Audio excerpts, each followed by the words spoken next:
the for the please record, note that- Paano natin pag-uusapan yung ibang... And for the record, Mr. President, I still have the floor. And for the record, Mr. President, my understanding is this matter was already referred to the Committee on Rules. And any on all such manifestations should have been referred to the Committee on Rules. Senator Pangilinan, Senator Lacson gave several privileged speech, even if the matter was already referred to the committee report. I understand, Mr. As a matter of tradition, I understand, Mr. we allow that. Ginoong Pangulo, pinilabas yung warrant of arrest kagabi lang, tapos na tayo dito. Yeah. I Yes, that's why understand. this... Na sinabi po na yung warrant of arrest ay tunay.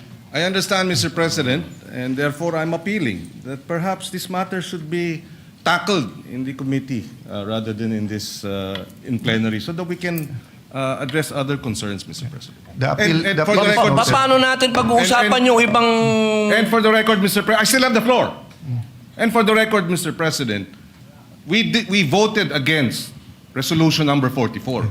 So to say that we have this resolution, yes, but there are senators who voted against it, and therefore it is not necessarily our agreement with the points being raised by the good senator from Camarines Norte.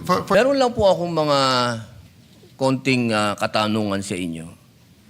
Sapagkat gusto ko po sanang ireklamo si Senator Pangilinan sa pagsigaw. Meron po ba siya rules natin na sinasabing pwede mong sigawan ng kapwa mo senador?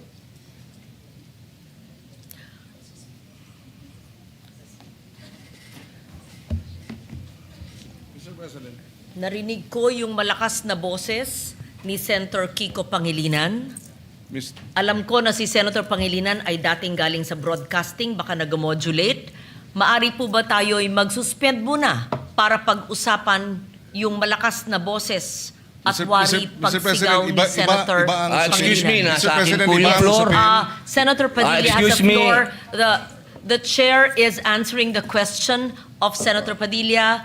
Session is suspended.